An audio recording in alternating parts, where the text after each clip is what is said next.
Oh my gosh. Oh my gosh. Oh my god. My brain is hurting. What? What? What? What? I may have screamed. Hades children? My jaw literally dropped. Sir? Excuse me, sir? Jail. I don't even know what I want to scream about first.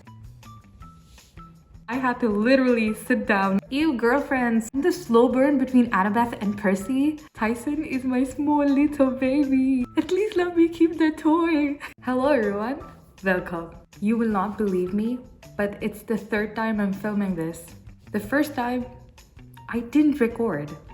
The second time, I accidentally deleted the entire footage. And here it is, the third time. So last December, I walked around a library in Toronto, unaware of the fact that I was about to stumble upon a series that I'd be gushing over for years to come. A dear friend of mine has been talking about Percy Jackson since 6th grade. 6th. And I did not listen to her. Partly because I only read mystery back then, and partly because I'm an idiot. But finally, the mist has lifted. See what I did there? And I picked up the Percy Jackson and the Olympians. And I didn't know at the time that there's 2 movies on it. And I also didn't know that Disney is actually making a show. And by pure destiny and luck, I stumbled upon Percy Jackson when everyone else is also going off about it. Even though I never read it as a child, I get to experience this for the first time. And I am so glad about that. I'm so glad I'm caught in the middle of this. It makes me feel validated. And if you're like me and you've never read Percy Jackson, this is your sign. And what better time to read the book and then watch the show and talk about it. So the first book in this series is The Lightning Thief. Where do I even begin? This book was so funny and engaging that it literally enraptured me from page 1. And I was going on and on and on without any break. Taking baby steps into Greek mythology last year, I thought I didn't know much about it, but I surprised myself. I recognized a lot of the characters and that just added to the charm of the book and it kept me on my toes. Now if we talk about Percy, his character is so funny and witty. I love it. The way he reacts to situations, the way he responds to them, impeccable. Most of the humor in the book is centered around that and I love it. And Percy and his mom's relationship is also so pure. The fact that his mom put up with all that she did just to keep him safe, so heartwarming. And early in the book where she literally turns into light, I may have screamed. And I really like Grover too. To see how fidgety he was and yet so brave and loving. Soft boy energy. I loved it. I loved his and Percy's friendship as well. It's so beautiful and heartwarming. And the entire quest was filled with such interesting obstacles and monsters. It was amazing. The fact that Annabeth, Percy, and Grover had to put their minds together and then figure out what this creature is that they're facing. I loved it so much. I really enjoyed the book. 4 out of 5 stars. The next book is The Sea of Monsters. Oh my gosh. This book was even better than the first one. Every character had so much development. I loved it. When I first met Tyson, I couldn't help but think how his character is so similar to Grover. But I couldn't have been more wrong. Tyson is my small little baby. And I love Riordan's writing because he portrays relationships and connections in such a beautiful way. And that really makes me think of all the children who experienced it. How they were exposed to such rich and beautiful emotions. I love it. And I didn't like Clarice in the last book for obvious reasons, but she managed to redeem herself. And the whole deal with the ghost ship was so nerve-wracking. Oh my god. And the ending! Guys, the ending. Golden Fleece worked too well and it spat out Thalia. What? What? At first, I didn't understand the importance of this. I was like, oh my gosh, Thalia's back. But then, guys, now there are 2 kids in the prophecy. 2! Oh my gosh, my brain is hurting. It was so good. I enjoyed that so much. 5 out of 5 stars. The next book is The Titan's Curse. I don't even know what I want to scream about first. Let's just start with Nico.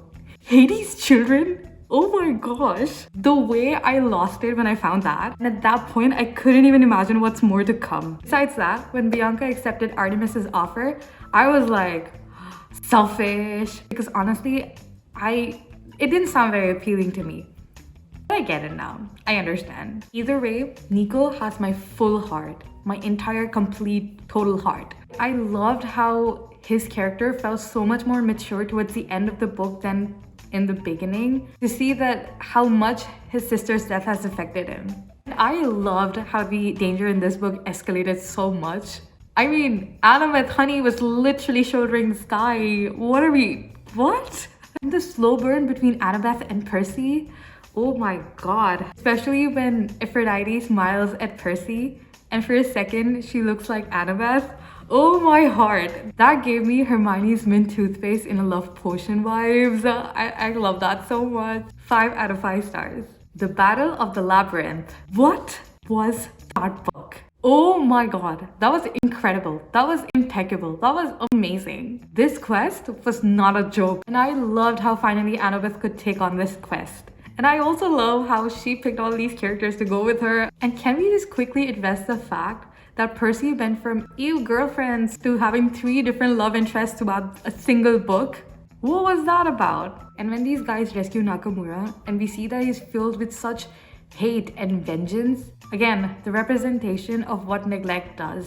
And Kronos is back. That was so creepy. His power to bend time itself, that is so sick and worrisome. At the end, when like Percy's running away from him and he has literally bent time around him and he cannot move, I was so scared he's gonna get captured.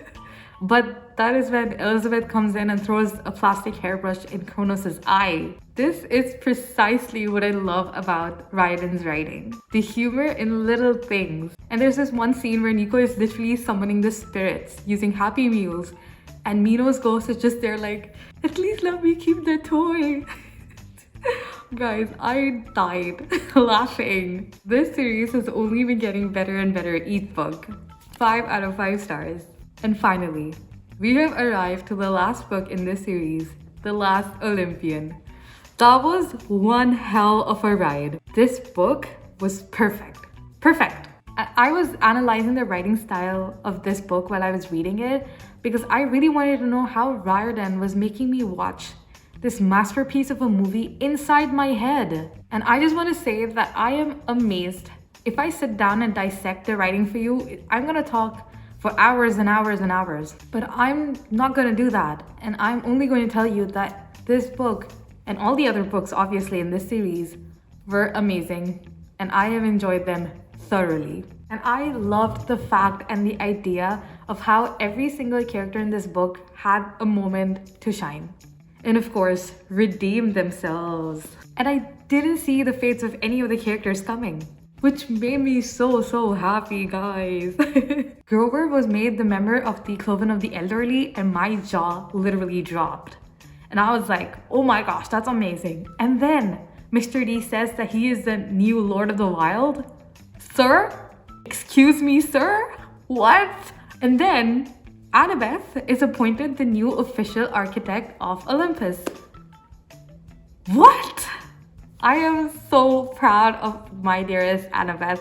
It was at that point where I was thinking about what are they going to do to Percy? I know the gods are psycho sometimes, so they might just be like, you destroyed the entire Olympus, Percy, jail. I don't know. So I was like getting very nervous. And then I found out that they offered him immortality. I'm telling you, I was walking around the house. I had to literally sit down and take a moment to let this entire thing wash over me. I had to breathe in and out and just stare at the wall for a few seconds to just let this register in my head. I knew he wouldn't take it. I knew it.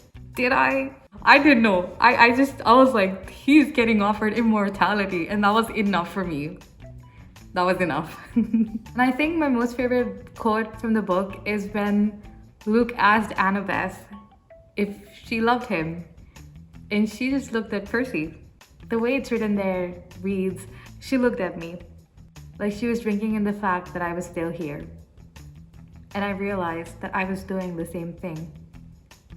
The world was collapsing, and the only thing that really mattered to me was that she was alive.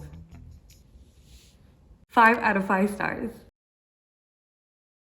The adventure only increases throughout the books, and I loved that so much. And I'm coming at it from the fact that I recently read the Chronicles of Narnia, and my most major complaint throughout the books was the fact that there was no adventure. Like, there was no quest the kids were doing. I didn't like that. And both of these series, Percy Jackson and Chronicles of Narnia, both of these books are made for middle graders, the same target audience. But look at the difference. Riordan is a genius, and this entire series was amazing, and I loved it. I loved it so much. These books, although made for children, have adventure, plot twists, betrayals, wars, and the most elite type of humor. I loved it. I enjoyed this book so much, so thoroughly. I think 6th grader Miha reading it and thinking how much of an obsession this would have been for me. But I enjoyed this book so much, and I didn't see that coming, and I'm surprised. And that was my rant on Percy Jackson and the Olympians. Comment down below if you've read this book for the first time as an adult and how you felt about this. And I'll see you later. Bye.